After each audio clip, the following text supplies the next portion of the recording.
Hello বন্ধুরা, রবিবারের রাতের ব্লগে সবাইকে আবার স্বাগত জানাচ্ছি। আমি আবারও চলে আসলাম তোমাদের মাঝে আবার রান্নার ভিডিও নিয়ে। এই দেখো, দিনের বেলা রান্না করার পর আমার বাবু নিয়ে এসেছিল মাছের ডিম। মাছের ডিম খেতে বাবু ভালোবাসে, কারণ এখন তো একটু বয়স হয়েছে না, তো মাছ বেছে খেতে কষ্ট হয়, কাটা ঢুকে বা মাংসর হাড় তো খেতে চায় না, দাঁতেরও সমস্যা আছে, তো মাছের ডিম পছন্দ করে তাই নিয়ে এসেছিলো। কিন্তু আমার রান্না মোটামুটি শেষ হয়ে যাওয়ায় আমি সেটা করিনি, ফ্রিজে রেখে দিয়েছি, বলেছি রাতে করে দেব।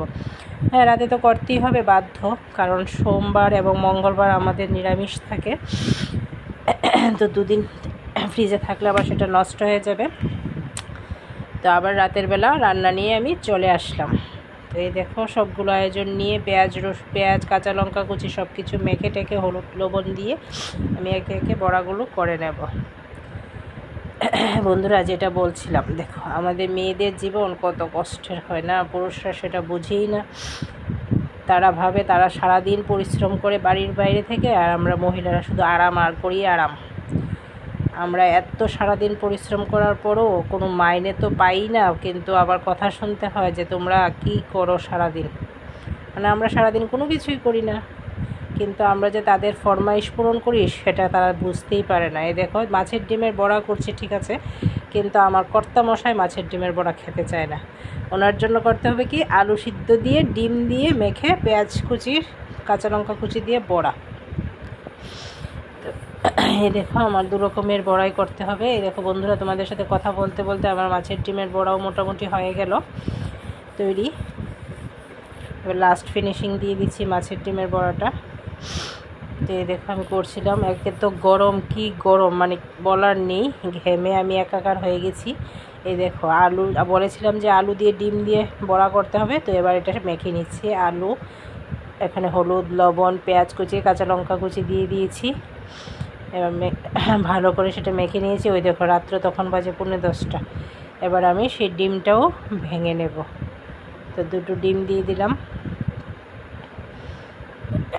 তো দুটো ডিম দিয়ে বড়া করে নেব। তো মাছের ডিমের বড়া তো কমপ্লিট হয়ে গেছে, তো এবার এই ডিম বড়াটাও করে নেব, ডিম আলুর বড়াটাও করে নেব।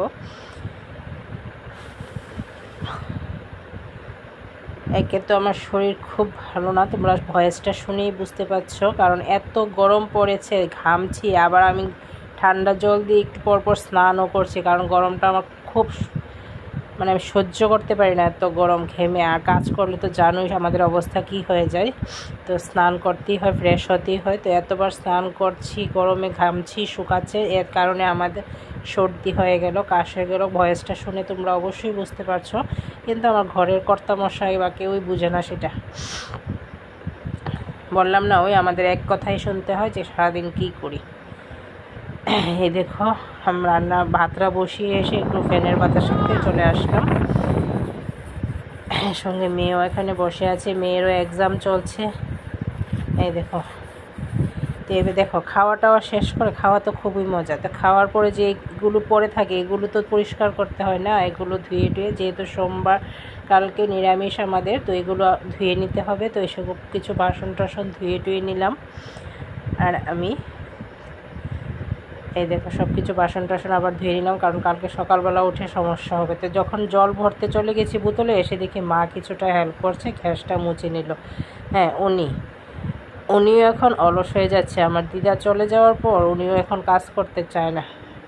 এই দেখো, রাত্র কয়টা বাজে, আর ওনারা এসে দেখি ঘুমাচ্ছে বাবা মেয়ে। তা আমি আবার ফ্রেশ ট্রেশ হয়ে চলে আসলাম তোমাদের মাঝে। এই দেখো,